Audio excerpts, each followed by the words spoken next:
अब इसमें हम लोग श्रेणी तथा समांतर क्रम में जुड़ी कुंडलियों का स्वप्रेरण गुणांक या स्वप्रेरकत्व सीखेंगे निकालना। जिस तरह से हम लोग प्रतिरोधों को श्रेणी और समांतर क्रम में जोड़ते थे तो तुल्य प्रतिरोध निकालते थे, उसी तरह से हम लोग कुंडलियों को श्रेणी और समांतर क्रम में जुड़े होने पर हम तुल्य स्वप्रेरकत्व निकालेंगे, जिसको स्वप्रेरण गुणांक कहेंगे, तुल्य स्वप्रेरकत्व। तब यहाँ पर देखिए दो कुंडलियां ये एक के बाद एक जोड़ दी गई है तो ये श्रेणी क्रम में कही जाएंगी।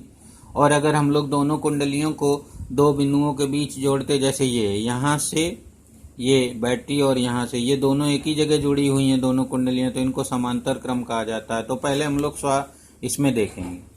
तो इसमें हम लोग पीछे प्रतिरोध वाले चैप्टर में पढ़े थे कि जब प्रतिरोध श्रेणी क्रम में जुड़े होते हैं तो उनमें धारा समान बहती है।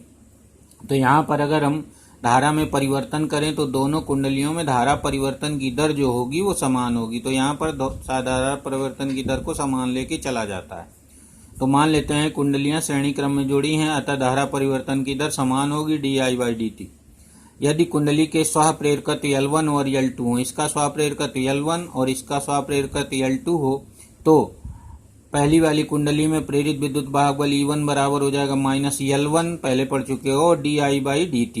E बराबर होता है प्रेरित विद्युत वाहक बल। इसी तरह दूसरी कुंडली का हो जाएगा E2 बराबर -L2 di/dt।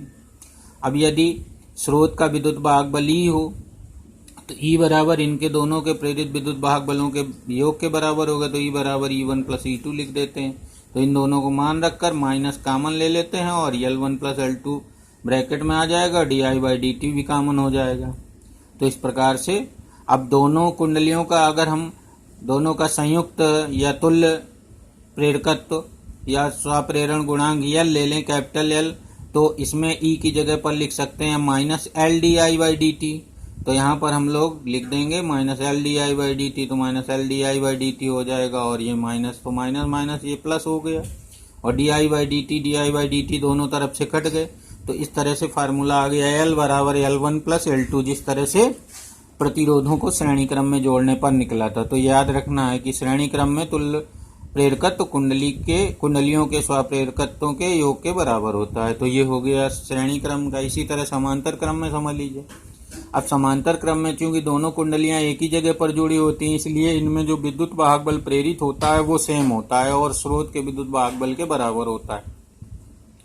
तो यहाँ पर हम मान लेते हैं वही दोनों कुंडलियां जो L1 और L2 स्वप्रेरकत्व की समांतर क्रम में जुड़ी हैं, दोनों समांतर क्रम में जुड़ी हैं। तो अब इनमें यदि मुख्य धारा I हो तो इन कुंडलियों में धाराएं भिन्न होंगी। माना L1 स्वप्रेरकत्व की कुंडली में धारा I1 है और L2 स्वप्रेरकत्व की कुंडली में धारा I2 है, I1 है और I2 है, सॉरी यहाँ पर I1 I2 में, या पहली कुंडली में कह देना और दूसरी कुंडली में पहली में मान लेना I1 है, दूसरी में I2 है।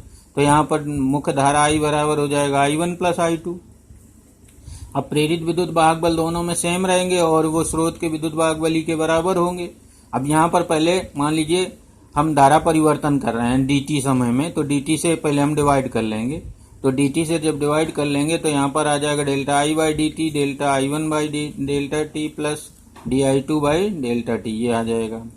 अब यदि कुंडली ये लिखा हुआ है, चूंकि कुंडली समांतर क्रम में जुड़ी है तो प्रत्येक में प्रेरित विद्युत वाहक बल समान होगा और E के बराबर होगा। तो पहली इस कुंडली के लिए हो जाएगा L बराबर E बराबर -L1 di1/dt और उसके लिए दूसरी वाले में भी यही होगा, तो -L2 di2/dt। तो इन सब से di1/dt di2/dt यहाँ से निकाल के यहाँ पर मान रख लेते हैं चल के। तो यहाँ पर आ जाएगा d, अब यहाँ तो मैंने लिख दिया है ये दोनों, तो यहीं से निकाल के वहाँ रखेंगे चल के। तो दोनों कुंडलियों का, तो अब यहाँ पर ये वाला यहाँ आ जाएगा और ये वाला यहाँ आ जाएगा और माइनस कॉमन हो जाएगा, E भी कॉमन हो जाएगा। अब दोनों कुंडलियों का अगर हम समांतर क्रम में स्वप्रेरकत्व L मान लें, तुल्य स्वप्रेरकत्व L, तो di/dt की जगह -E/L हो जाएगा। जैसे यहाँ पर पहली कुंडली के लिए di1/dt -E/L1 हुआ, तो यहाँ पर L हो जाएगा। तो ये मान रख देंगे यहाँ पर उठाकर इस वाले में। तो यहाँ पर -L di ये -E/L minus E by L one minus E by L two, minus minus plus हो गया, ई ऊपर से कट गए, 1/L बराबर बच गया 1/L1 प्लस 1/L2, ये आ गया। 1/L बराबर होता है 1/L1 प्लस 1/L2। तो अगर हम इसको एलसीएम लेके सॉल्व करेंगे तो L बराबर हो जाएगा L1 plus L1 L2/L1 plus L2। तो ये सेम उसी तरह से जैसे प्रतिरोधों का संयोजन था, प्रतिरोधों का श्रेणी क्रम में संयोजन R बराबर R1 plus R2 plus R3 था, और समांतर क्रम में 1/R बराबर 1/R1 प्लस 1/R2 था। तो ये बिल्कुल उसी की तरह से डेरिवेशन है।